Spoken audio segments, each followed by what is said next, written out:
여러분 안녕하세요. 상식을 만들어가는 정치학업 변준환입니다.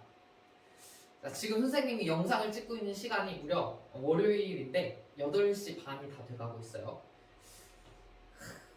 자, 이렇게 늦게까지 영상 촬영을 하다 보니까 뭔가 나의 인간다운 삶이 보장받지 못한다는 느낌이 살짝 들기도 하지만 여러분들한테 이 내용을 영상으로 남겨주는 것이 더 유익하다고 생각이 됐기 때문에 이렇게 카메라를 켜게 되었습니다.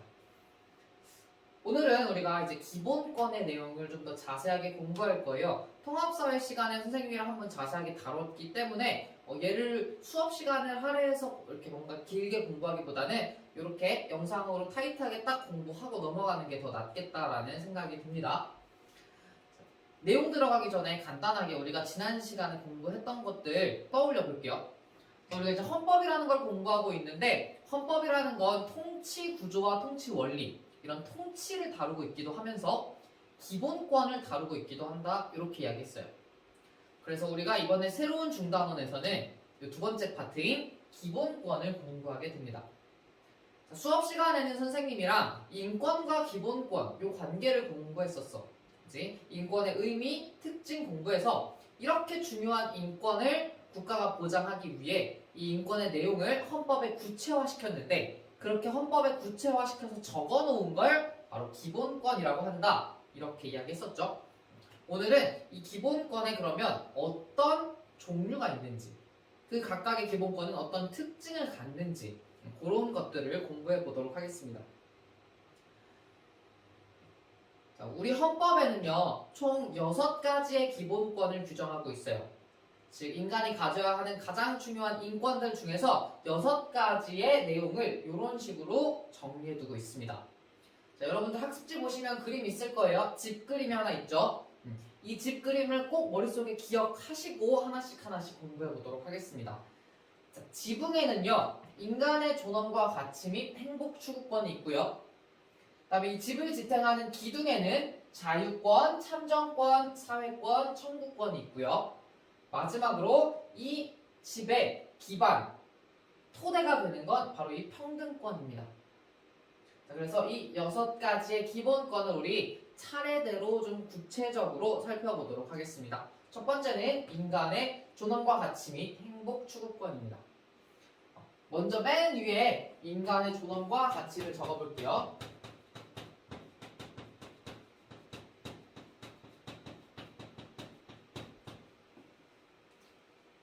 우리가 인간은 존엄성을 갖는다라고 이야기를 해. 작년에 우리가 인간의 존엄성의 뜻을 공부했었는데 자, 이 뜻이 첫 번째 줄에 서술되어 있습니다. 인간이 존엄하다라는 거. 자, 인간의 존엄성이라는 말. 자, 이게 무슨 뜻이야? 인간을요 수단이 아니라 목적으로 대해야 된다라는 뜻이야. 자, 인간을 수단이 아니라 목적으로 대해야 돼요. 즉, 내가 어떤 목적을 이루기 위해 다른 사람을 수단으로, 도구로 쓰면 안 된다는 뜻이야. 내가 돈을 많이 벌기 위해 다른 사람을 도구로 쓰면 안 되고요. 나의 이익을 추구하기 위해서 다른 사람을 사용하듯이 대해서는 안 된다는 뜻이야. 그 사람, 우리가 대하는 모든 사람, 이 모든 사람은 한 사람으로서 하나의 개인으로서 우리가 존중하고 그 인간으로서 대우해야 된다는 게 인간의 존엄성 뜻입니다. 그래서 우리는 그런 존엄성과 같이 좀 높은 수준의 가치를 가지고 있다. 이렇게 이해하시면 될 것 같아요. 자, 인간의 존엄과 가치의 특징은 다음과 같이 정리합니다. 모든 기본권이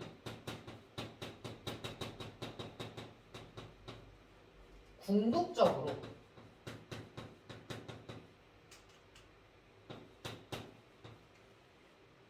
지향하는 근본 가치다.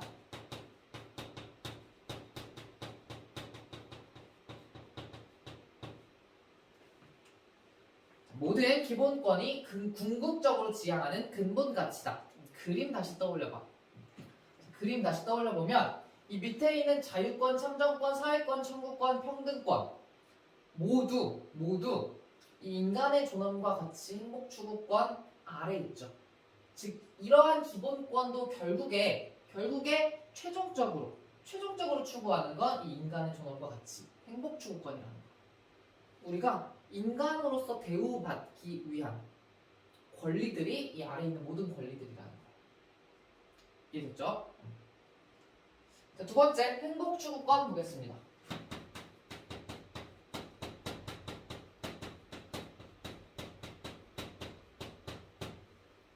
행복 추구권은 물질적, 정신적으로 우리가 안락하고 편안하고 만족스러운 삶을 추구할 수 있는 권리를 행복 추구권이라고 이야기합니다. 그냥 우리가 행복하게 살아가기 위한 권리를 행복 추구권이라고 이야기를 해요.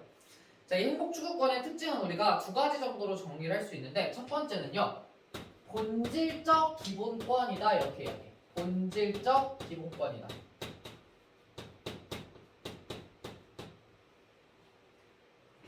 이 말이랑 사실 크게 다르지 않아요. 이 말을 줄여서 쓴 거라고 보셔도 돼요. 모든 기본권이 즉 여기 있는 이 모든 기본권이 기본적으로 모두 추구하는 기본권이 바로 이 행복 추구권이라는 거야. 이해되죠? 다시 우리가 배우게 될 이 모든 기본권이요. 기본적으로 추구하는 기본권이 행복 추구권이야. 그래서 얘를 우리가 본질적 기본권이라고 얘기해요. 얘랑 같은 말이라고 생각하셔도 됩니다. 자, 두 번째, 얘는요 포괄적 권리입니다.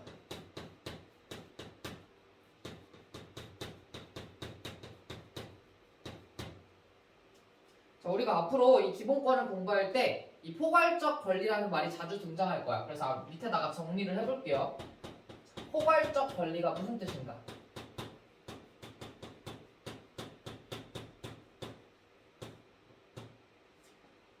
포괄한다라는 건 모든 것을 감싸 안는다라는 뜻이야. 그치? 자, 그러면 이 기본권인 포괄적 권리라는 건 헌법에 굳이 명시되지 않아도 보장되는 권리를 포괄적 권리라고 얘기해요. 헌법에 자, 이러한 게 행복 추구권이야 라고 이야기하지 않아도 우리가 생각할 때 행복한 삶을 추구하기 위해 필요한 권리는 모두 행복 추구권에 포함된다는 거야. 이해돼요? 인간은 행복을 추구할 수 있어? 그 행복을 추구할 수 있는 어떤 방안들은 상당히 많겠죠. 방법들은 상당히 많겠죠. 그러한 모든 것들을 행복 추구권 안에서 이야기할 수 있다는 거야. 이해돼요? 자, 근데 이거랑 반대말을 알아둬야 돼. 반대말이 뭐냐면 열거적 권리예요. 열거적 권리.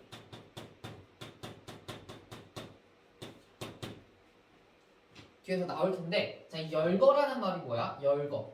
우리 무엇을 열거하다라는 건 하나, 둘, 셋, 넷 이렇게 얘기하는 거지. 자, 그래서 헌법에서 이야기하고 있는 내용만 이 권리로 인정해주는 걸 열거적 권리라 그래. 다시 헌법에 명시된 것만 보장하는 거야. 자, 얘는 명시되지 않은 것도 보장하는 거야. 얘는 명시된 것만 보장하는 거야. 자, 예를 들어서 우리가 먹는 거에 의해서 행복을 추구하잖아. 뭔가 먹으면서 또 행복을 추구하잖아. 그때 예를 들어 실제로 이렇지 않지만 헌법에 자, 음식으로 인한 행복 추구권에 포함될 수 있는 내용은 김치찌개를 먹었을 때, 짜장면을 먹었을 때, 그 다음에 초밥을 먹었을 때, 자, 이렇게 세 가지만 적는다고 해봐. 자, 이렇게 적혀져 있었을 때 행복 추구권은 그렇다면 요 내가 말한 김치찌개였나? 된장찌개였나? 자, 이 찌개, 그 다음에 초밥, 짜장면 만 행복을 줄 수 있다라고 해석을 하면 요건 열거적 권리가 돼요. 자, 근데 여기에 이렇게 열거되지 않더라도 다른 음식들까지 전부 다 우리의 먹는 것을 통한 행복 추구권에 포함을 시킨다면 그건 포괄적 권리가 됩니다. 이해되나요?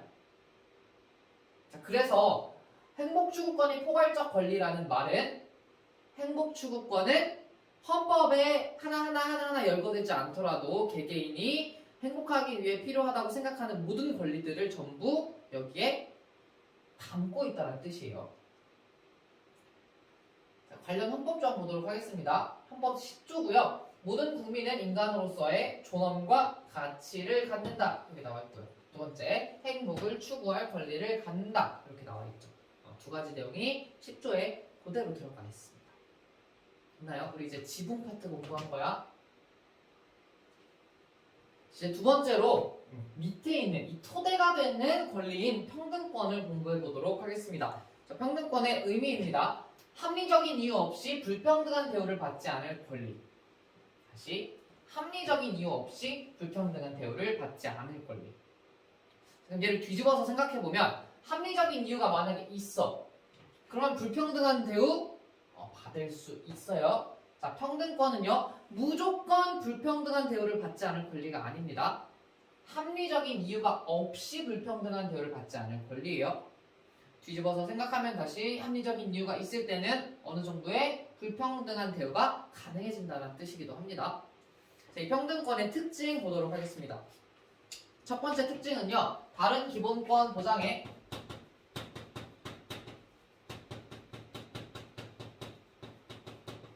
전제 조건이 됩니다.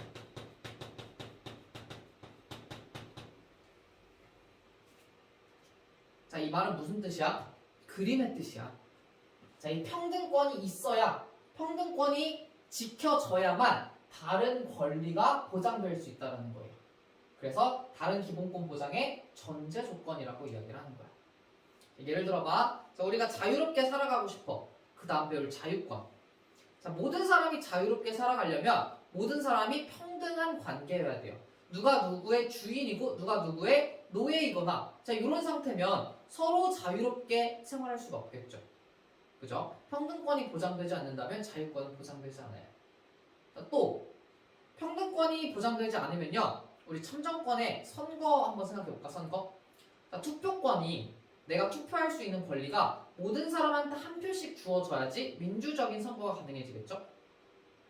그죠? 근데 평등하지 않고 어떤 사람은 10표를 행사할 수 있고 어떤 사람은 한 표밖에 행사를 못한다면 이거는 참정권에 사실 의미가 없어지는 거죠.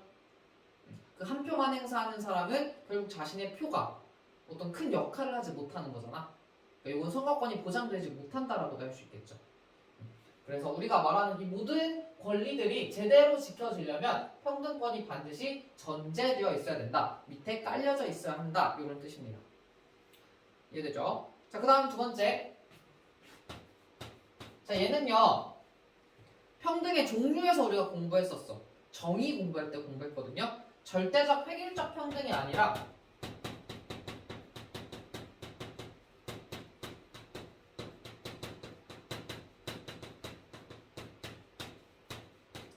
상대적이고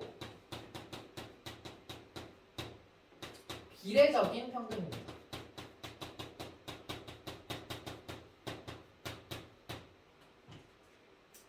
자, 내가 이거 어디서 설명했다고?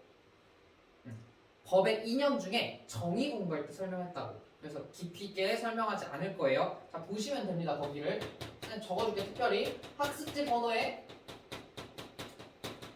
1번 2페이지에 법의 이념 중 정의의 내용을 보시면 선생님이 평등을 두 가지로 구분을 해놨습니다. 거기 나온 내용이에요. 근데 우리가 여기서 말하는 평등권의 평등은 그 중에서 상대적 비례적 평등에 가깝다는 거야. 키워드만 적어볼게. 자, 절대적 획일적 평등은요, 사람들 간의 차이를 고려할까 고려하지 않을까? 고려하지 않습니다. 선생님 재난지원금 가지고 설명했었어. 모든 사람에게 동일 금액의 재난지원금을 주는 거. 이게 절대적 획일적 평등이에요. 자, 근데 상대적 비례적인 평등은 다른 사람과 비교해서, 즉 차이를 고려해서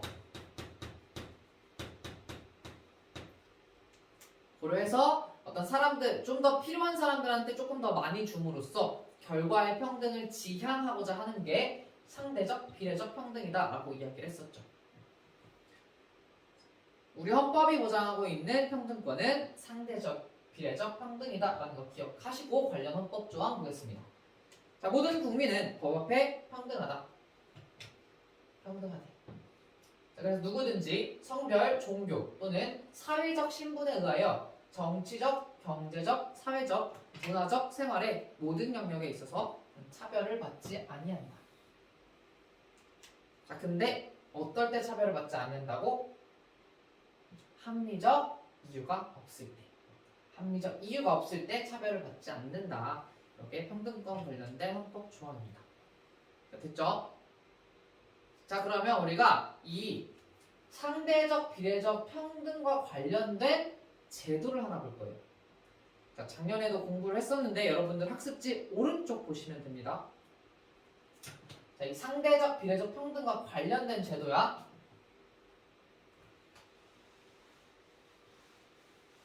작년에는 선생님이 이거를 뭐라고 가르쳤냐면 잠정적 우대 조치라고 가르쳤어요. 잠정적 우대 조치라고도 번역이 되는 거고, 우리 지금 올해의 정치화법 교과서에서는 이렇게 이야기를 하네요. 적극적 차별 시정 조치라고 나와요.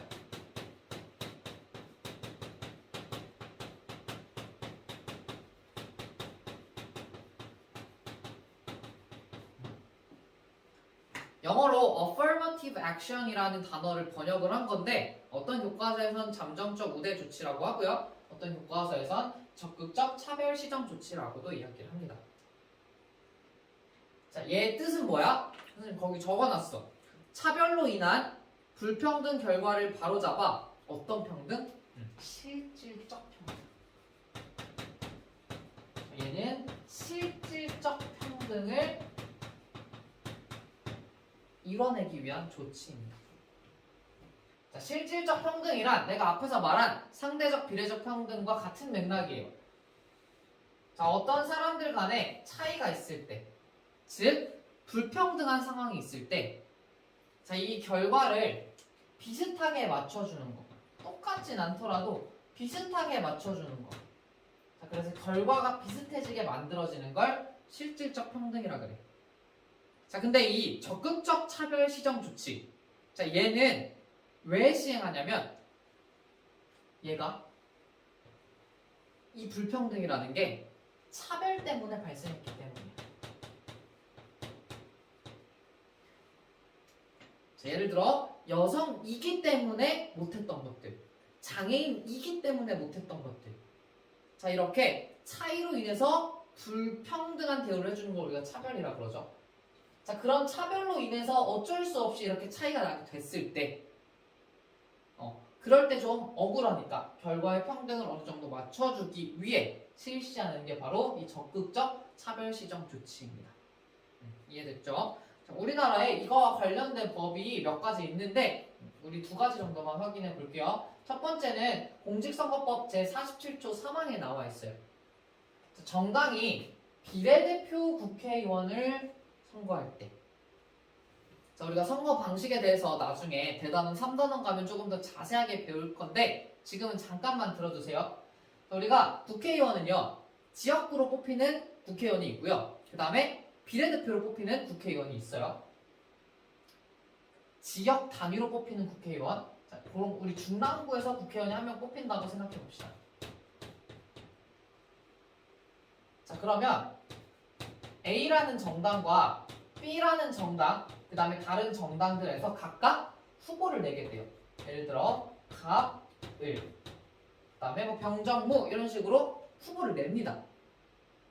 자, 그러면 사람들은, 자, 이 갑이랑 을에게 직접 투표해요. 나는 갑을 뽑을 거야, 나는 을을 뽑을 거야 라고 투표를 해요. 그래서 갑이 몇 퍼센트 득표를 했는지, 그 다음 을이 몇 퍼센트 득표를 했는지 비교해서 더 많은 득표를 가져간 사람이 당선되는 게 이 지역구 국회의원 당선 방식이야. 자, 근데 지금 우리가 공부하는 그 비례대표야, 비례대표. 비례대표는 어떤 식으로 뽑는 거냐면 A당에서 사람, B당에서 사람을 내보내지 않고요, 사람들이 그냥 A당을 뽑든지 B당을 뽑든지 해요. 이해돼요?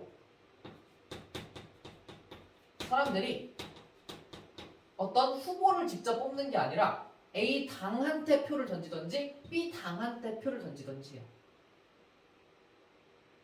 자, 그래서 이 A당이 만약에 30%의 득표율을 얻게 돼. 자, 그 다음에 B당이 뭐 예를 들어서 50%의 득표를 얻게 돼. 그리고 나머지 당이 뭐 20%를 얻게 돼. 그러면 미리 정해진 비례대표 의원 숫자가 있어. 비례대표 의원으로는 이번 선거에서 몇 명을 뽑겠다라는 게 정해져 있어. 계산을 하기 위해서 쉽게 100명이라고 해볼게. 자, 이번 선거에서 우리는 100명의 비례대표를 뽑을 거야. 자, 그러면 A당이 30%를 뽑았잖아? 30%의 득표를 했잖아? 그러면 100명의 비례대표 의원 중에서 30명은 A당 사람이 되는 거고 50명은 B당 사람이 되는 거야. 즉, 이 인원의 이 퍼센테이지만큼 그 당에서 비례대표 의원이 나오는 거예요. 이해돼? 좀 어렵죠? 다시 한번 설명해볼게.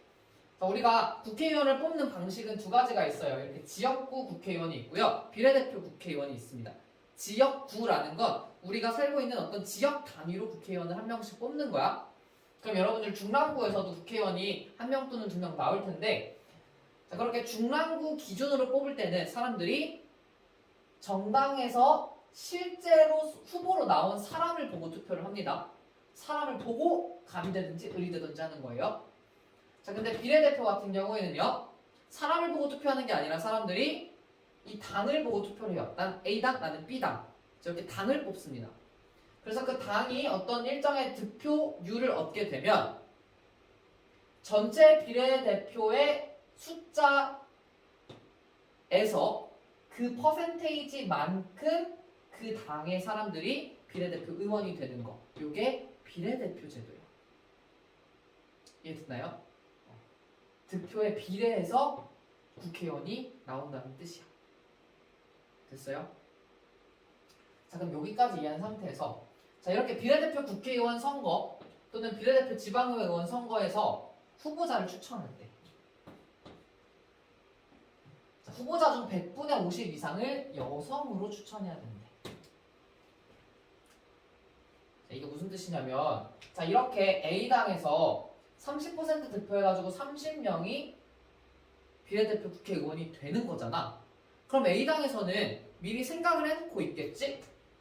자, 우리 정당에 지금 예를 들어 50명의 사람이 비례대표에서 당선됐으면 좋겠어. 그러면 그 중에서 제일 먼저 됐으면 좋겠는 사람부터 마지막으로 당선됐으면 좋겠는 사람까지의 순위가 있을 거라고. 순위. 그치? 자, 그 순위를 정할 때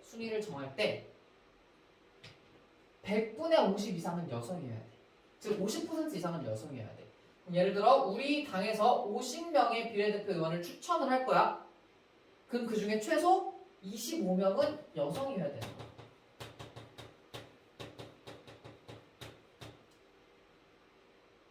이해돼요? 자, 이거 왜 만들어졌냐면 이전까지 우리나라 역사적으로 이전까지 정치인이라는 거, 법을 직접적으로 만드는 국회의원이 되는 건 남성의 어떤 일이다라는 인식이 상당히 강했어요. 그래서 여성 국회의원을 찾아보기가 너무 힘들었어. 근데 이거는 사람들이 생각하기에 여성이 무슨 정치야? 여자가 무슨 정치를 해? 라는 차별적인 인식 때문에 나타난 어떤 결과였던 거야. 그렇게 나타난 불평등이었던 거야. 그래서 얘를 시정하기 위해서, 얘를 수정하기 위해서 좀 결과를 비슷하게 맞춰보자 라는 취지로 만든 게 이 비례대표 국회의원 선거 제도에서 후보자 추천할 때 이런 방식을 사용하는 겁니다. 근데 문제가 있어.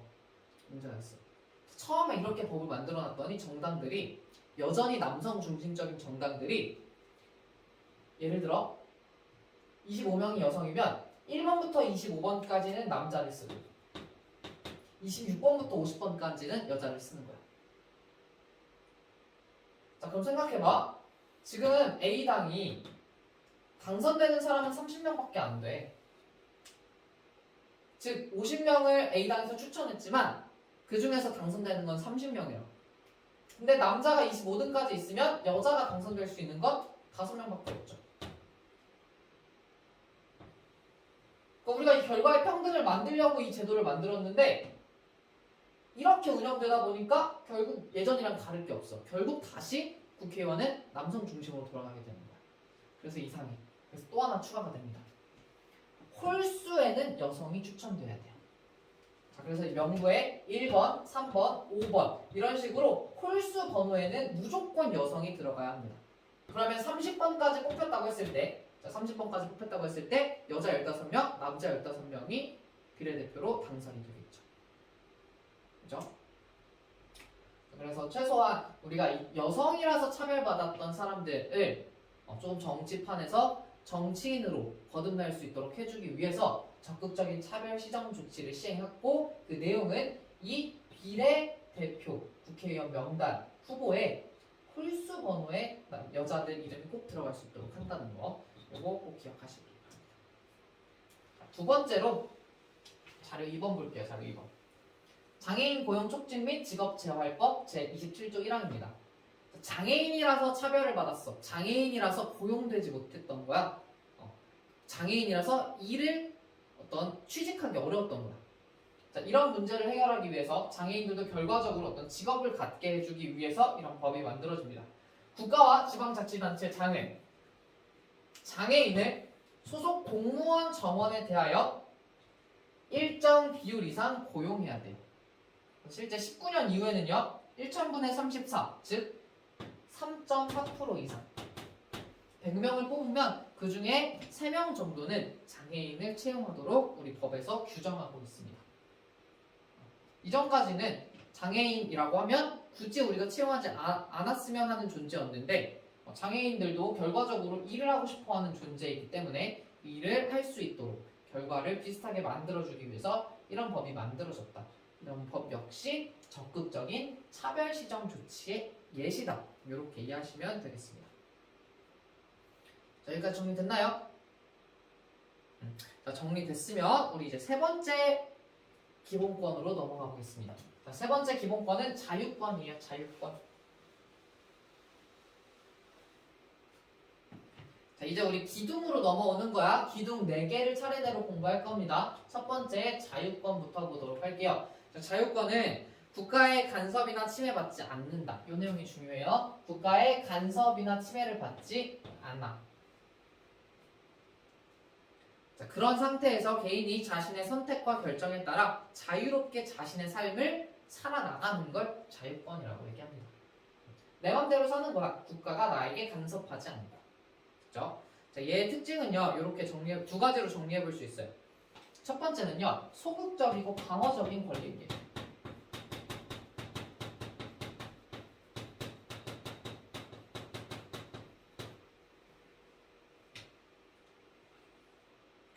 자, 이게 무슨 소리냐면, 자유권은 국가가 간섭하려고 할 때 간섭하지 마! 라고 방어하는 거야. 간섭하지 마! 이렇게 막는 거예요. 그래서 방어적 권리야. 자, 근데 이렇게 국가가 나한테 오지마! 오지마! 오지마! 라고 방어하는 건 결국 조금 개인 입장에선 소극적인 모습이죠. 내가 국가한테 이렇게 나서는 게 아니라 국가 오지마! 라고 이렇게 피하고 막는 거기 때문에 얘는 소극적인 권리라고 우리가 이야기를 해요. 그래서 자유권은 국가의 간섭이나 침해를 받지 않는다라는 걸 강조하기 때문에 방어적 권리 또는 소극적 권리라고 이야기를 합니다. 자, 두 번째 얘는요, 포괄적 권리입니다.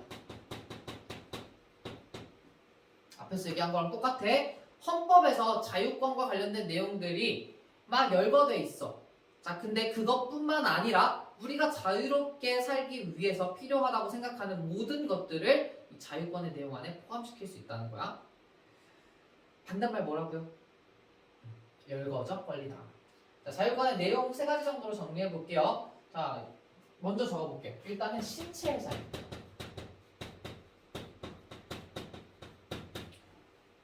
두 번째, 정신적 자유.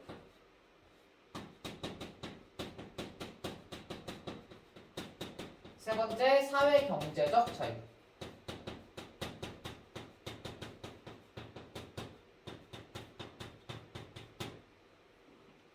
자, 신체 자유 말 그대로야. 우리의 몸이 자유로워야 돼. 정신적 자유, 우리가 자유롭게 생각할 수 있어야 돼. 사회 경제적인 자유, 우리가 경제 생활이나 사회 생활을 자유롭게 할 수 있어야 돼. 자, 거기에 해당되는 조금 더 구체적인 어떤 우리나라의 그런 방안들 또는 제도들을 살펴보도록 하겠습니다. 우리의 신체의 자유를 보장하기 위해 우리가 몸을 자유롭게 어떤 움직일 수 있도록 하기 위해 보장하고 있는 것. 적법 절차의 원리. 적법 절차라는 건 국가가 개인을 체포하려고 할 때 또는 구속하려고 할 때 법에 따라서 법에 따라진 절차에 따라서 해야 된다는 게 적법 절차의 원리예요. 아무 이유 없이 우리를 체포할 수 없고요. 아무 이유 없이 우리를 감옥에 가둘 수 없어요. 법에 따라서 이유가 명확히 있어야 하고 그 명확히 있는 경우에도 우리의 어떤 자유권이 최대한 박탈당하지 않는 방향으로 우리를 체포하고 구속하게 됩니다. 이런 게 적법 절차의 원리. 자, 이 적법 절차의 원리에 포함되는 내용이야 다음 거. 우리를 체포하거나 구금하더라도 고문해서는 안 되고요. 우리는요 진술을 거부할 수 있어요. 우리가 얘기하고 싶지 않은 부분 얘기하지 않아도 됩니다. 내가 자유롭게 결정할 수 있다는 거야. 역시 적법 절차 원리의 내용 중에 하나입니다. 영장제도.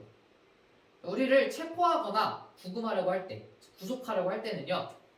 검사가 청구해서 검사가 이 사람은 영장 발부해 주세요 라고 법원에 얘기하면 법원이 그걸 판단해서 그래 체포해. 아니야 하지마 라고 결정을 내려줘요. 그게 법에 절차가 명시되어 있어. 그래서 우리가 체포를 하거나 구금을 할 때는 이 검사가 신청하고 법관이 발부한 영장에 따라 사람들을 체포하고 구금해야 된다는 거. 이게 바로 영장제도의 내용입니다. 이 말은 뭐야? 법관이 영장을 주지 않으면 검사라 할지라도 경찰이라 할지라도 누가 될지라도 나를 감히 체포할 수 없다는 뜻이야. 나를 감히 감옥에 가둘 수 없다는 뜻이야. 이해됐죠? 이건 최대한 우리의 신체의 자유를 보장해주기 위한 제도라는 거 연결시킬 수 있어야 됩니다. 자, 두 번째 정신적 자유 볼게요. 정신적 자유. 내가 생각하는 거에 있어서 자유. 양심의 자유. 내 양심에 따라 행동할 수 있는 자유.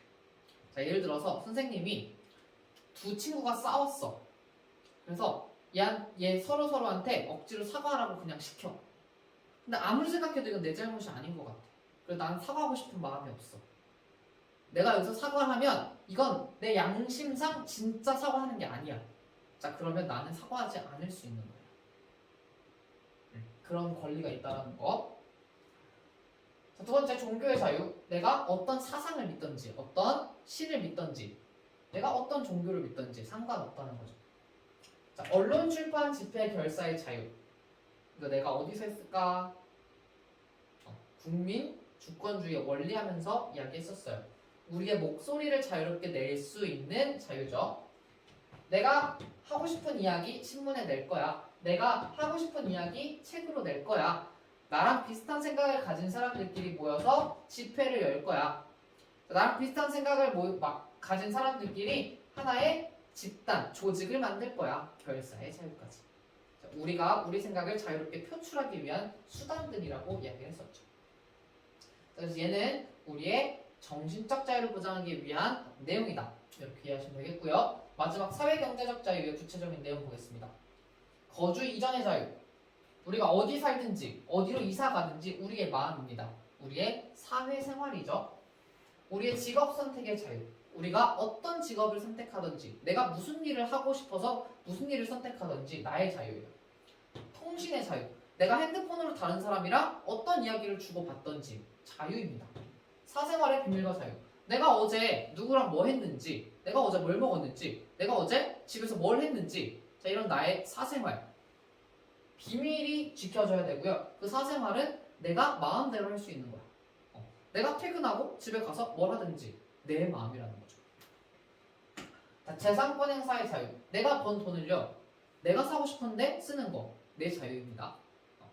내가 가진 걸 내 마음대로 쓰는 거. 재산권 행사의 자유. 역시 모두 사회경제적 자유에 포함되는 구체적인 내용이다. 이렇게 이해하시면 될 것 같아요. 자, 여기까지 됐나요? 자, 관련된 헌법조항 많은데 우리 크게 한 가지만 볼게요. 12조 1항입니다. 모든 국민은 신체 자유를 갖는다. 여기 신체 자유와 관련된 내용입니다. 여기까지 됐죠? 자, 우리 이렇게 해서 첫 번째 기존 자유권 끝났고요. 두 번째 참정권으로 넘어가 보겠습니다. 자, 참정권 어렵지 않아요. 말 그대로야. 국민이 정치 과정에 적극적으로 참여할 수 있는 권리. 참정이에요. 국민이 정치 과정에 적극적으로 참여할 수 있는 권리. 얘를 줄여서 참정권이라고 이야기합니다. 자, 특징 보시면요. 첫 번째는요. 능동적 권리입니다. 능동적 권리.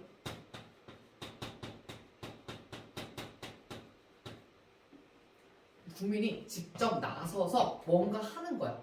국민이 직접 나서서 정치 생활을 하는 거지. 정치 활동을 하는 거지. 자, 정치에 국민이 직접적으로 움직이기 때문에 우리가 얘를 능동적인 권리라고 얘기합니다. 자, 그러면 국가를 운영하는 걸 정치라고 하는데 이 국가 운영에 국민이 직접적으로 나서서 움직여. 왜? 국민은 국가의 뭐니까? 주인이니까. 자, 그래서 국민은 이 참정권을 통해서 주인으로서 행사할 수 있어. 즉, 국민 주권주의를 실현할 수 있게 됩니다. 내가 이 나라의 주인이기 때문에 이 정치에 내가 직접적으로 참여하겠다라고 이야기할 수 있는 거죠. 그래서 능동적으로 정치 과정에 참여할 수 있는 것, 이걸 참정권이라고 이야기합니다. 자, 근데 얘는요, 열거적 권리입니다. 열거적 권리가 뭐라고? 헌법에 명시돼 있는 것만 참정권으로 인정한다는 뜻이야. 자, 왜냐면 국민이 정치에 참여할 거야. 정치에 참여하는데 그 정치에 참여하는 내용이 예를 들어 나 우리나라 마음에 안 들어. 우리나라 없앨래.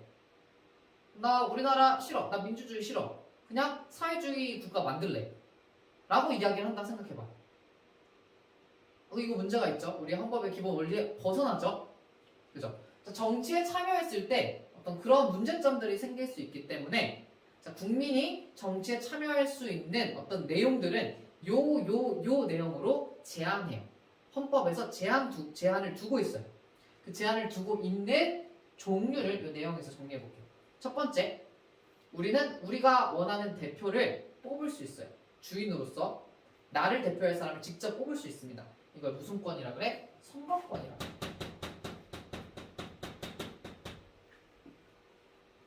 자, 그 다음에 내가 국가 정책을 좀 만들고 싶어. 아니면 국가에서 뭔가 필요한 일들을 하고 싶어. 자, 이렇게 국가의 일, 즉 공적인 일을 내가 맡을 수 있는 권리, 얘를 공무담임권이라고 얘기합니다.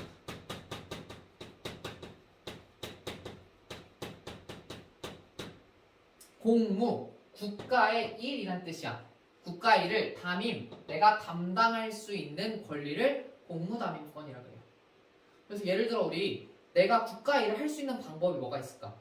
첫 번째로 국민의 대표가 되면 되죠. 대통령이나 국회의원 되면 국가 일을 할 수 있잖아.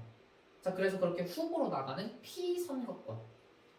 내가 뽑는 거 말고 뽑힘을 당할 수 있는 피선거권.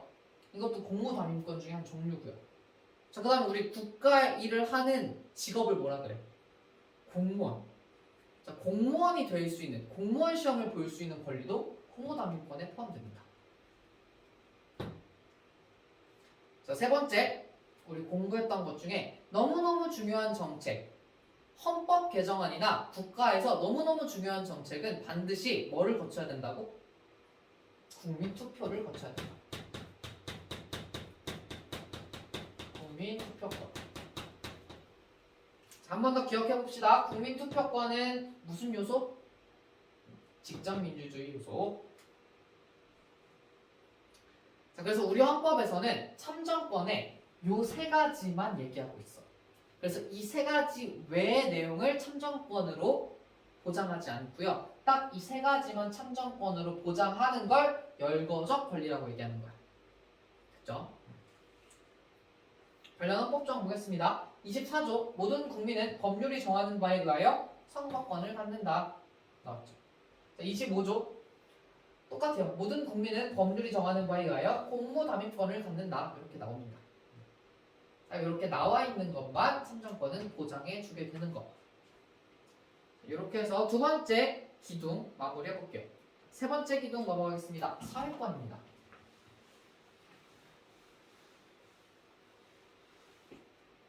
자, 사회권 우리 공부했었어. 사회권 공부했었어. 복지국가 원리 공부하면서 이야기했었습니다. 가볍게 넘어가 볼게요. 사회권은 인간다운 생활 보장을 국가한테 요구할 수 있는 거야. 나 인간답게 살게 해줘 라고 국가에 요구할 수 있는 걸 사회권이라고 얘기합니다. 특징 불격. 첫 번째, 적극적인 권리입니다.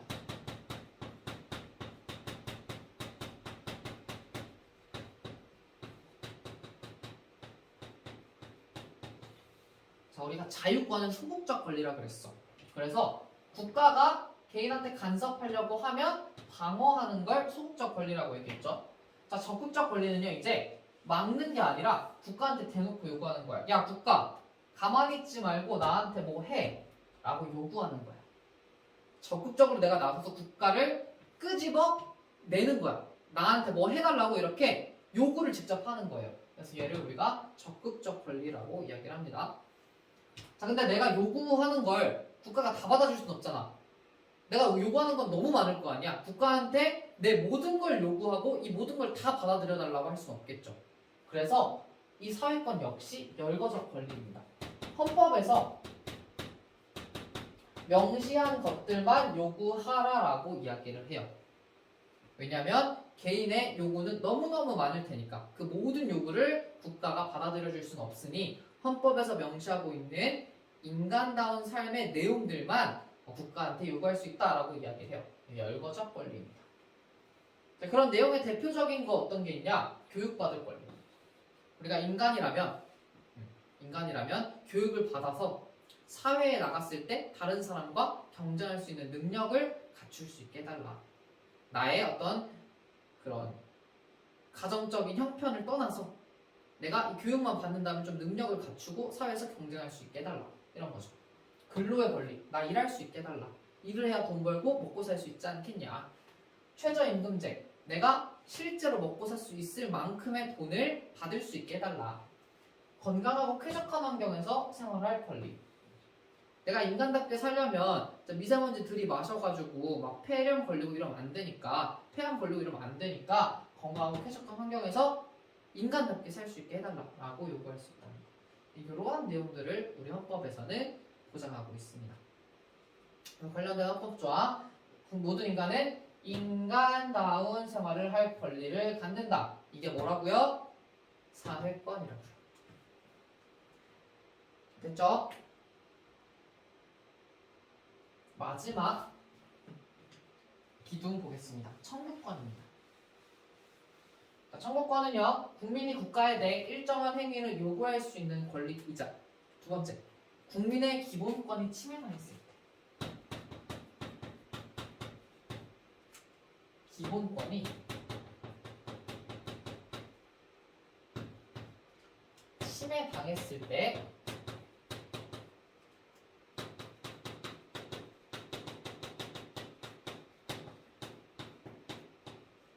그 구제를 국가에 청구할 수 있는 권리를 청구권이라고 해요. 다시 국민이 국가한테 뭐 해달라고 요청할 수 있는 거. 자, 이것도 청구권이고요. 그 다음에 두 번째, 이게 더 중요해. 누군가 내 개인권이, 내 기본권이 침해됐어. 나의 여기 있는 이 기본권들이 침해가 됐을 때 이 기본권 침해됐으니까 구제해줘. 나 지금 기본권 침해당했어. 그러니까 이 상황으로부터 나를 구해줘. 구제해줘. 라고 국가에 요구할 수 있는 권리를 청구권이라고 이야기해요. 나 지금 자유권 침해당했어. 나 자유롭지 못해. 그러니까 자유권 보장해줘. 라고 국가에 요구할 수 있는 권리를 청구권이라고 이야기하는 거예요. 청구권의 특징 두 가지 정리해 보겠습니다. 첫 번째는 수단적 권리입니다.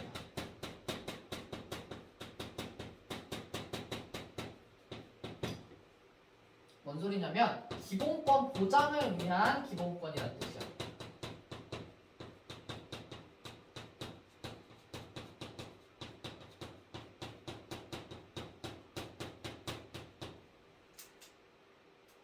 우리가 배우는 이 기본권들을 보장받기 위해서 수단으로 사용되는 기본권이 청구권이란 뜻이에요. 사회권, 나 인간답게 살 거야. 그러니까 인간답게 살 수 있게 해줘. 이렇게 요구하는 건 청구권이라고. 나 정치에 참여할 수 있게 해줘. 참정권을 보장받을 수 있게 해줘라고 국가에 요구하면 그건 청구권을 행사하는 거예요. 이해돼요? 자, 그래서 우리가 우리의 기본권을 보장해달라고 국가에 요구할 수 있는 거. 이게 청구권. 그래서 청구권의 목적은 결국 다른 기본권들을 전부 보장해주기 위함이라는 거. 그걸 얘는 수단적 권리라고 표현을 합니다. 자, 그럼 얘는 내가 국가한테 직접적으로 계속 요구하는 거잖아. 이거 해줘, 저거 해줘, 요구하는 거잖아. 그래서 적극적으로 요구하는 권리, 적극적 권리.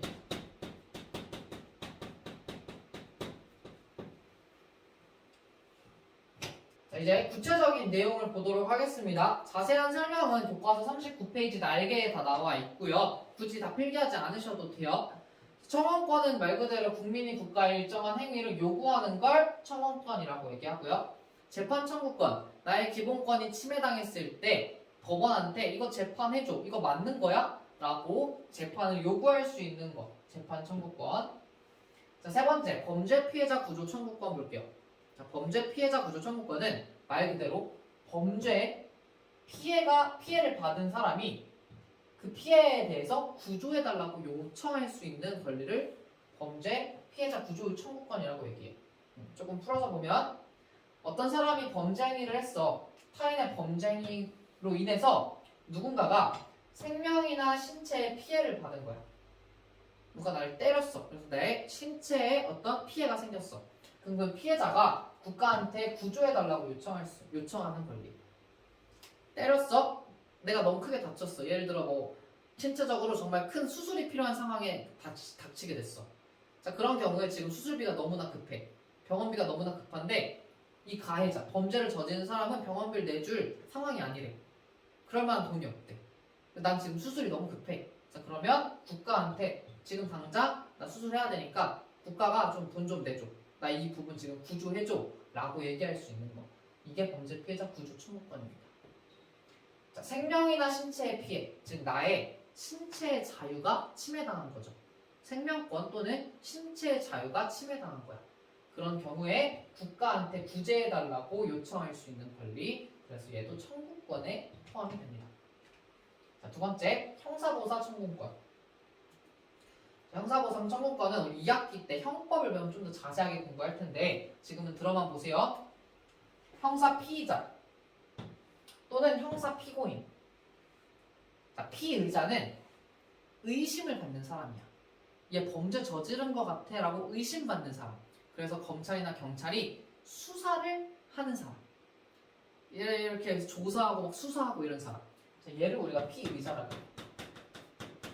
수사가 끝났더니 검사가 보기에 얘 범죄 저지른 거 맞는 것 같은데 얘가 뭔가 확실히 유죄인 것 같아. 자, 그래서 재판을 열어달라고 요구를 합니다. 재판을 법원에 청구를 해요. 자, 그러면 그때부터 피고인이 돼요. 재판을 받는 사람을 피고인이라고 얘기합니다.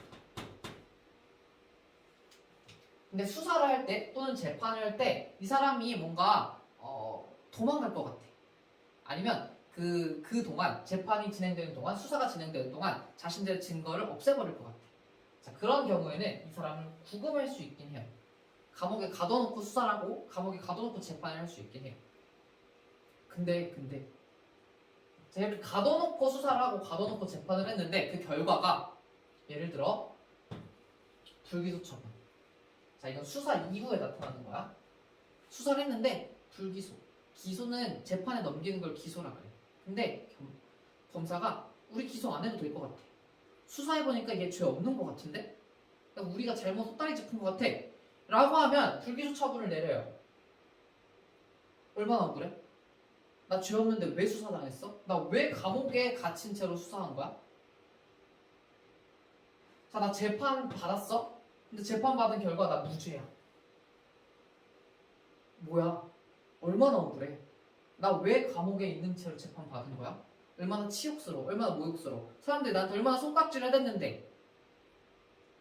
자, 이런 부분의 억울함을 보상받기 위해 국가한테 그 보상을 청구해달라고 하는 거. 이게 바로 형사보상 청구권입니다. 나의 기본권이 침해당했죠?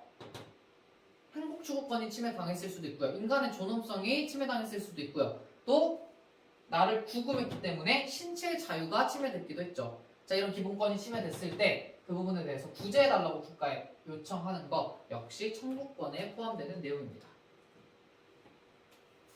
세 번째, 국가배상 청구권이요. 자, 국가배상 청구권은 국가한테 배상해달라고 하는 거예요. 그러니까 언제냐면 공무원의 직무상 불법행위, 공무원이 일을 하면서 불법행위를 저질렀어. 또는 공공시설의 설치 또는 관리의 잘못.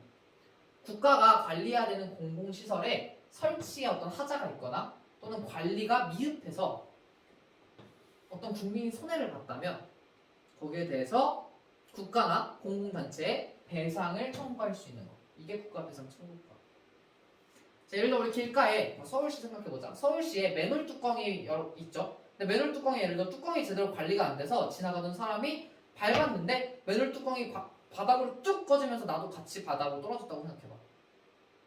그러면 나의 다양한 권리들이 침해가 되겠죠. 일단 신체가 다치기 때문에 신체의 자유가 침해가 되겠죠. 그런 경우에 이건 국가가 잘못한 거지. 국가가 이걸 제대로 관리하지 못한 거잖아. 그러니까 국가한테 배상해달라고 요청할 수 있는 거. 기본권이 침해당해서 국가의 구제를 요청하는 거. 청구권의 하나의 내용이라고 보시면 됩니다. 됐죠? 자, 그래서 관련 헌법 조항 26조 1항 보시면 돼요. 모든 국민은 법률이 정하는 바에 의하여 국가기관의 문서로 청원할 권리를 갖는다. 청원권의 내용입니다.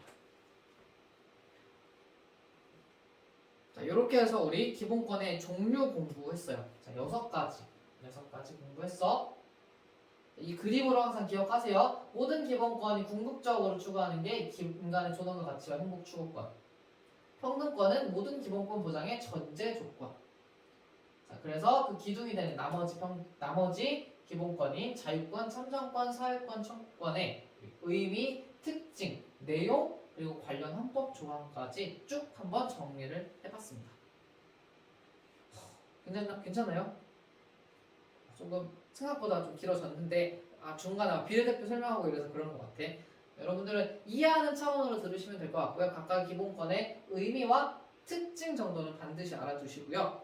내용은 이걸 읽고 이게 어떤 권리에 포함되는지 정도로 여러분들이 이해하시면 될 것 같습니다.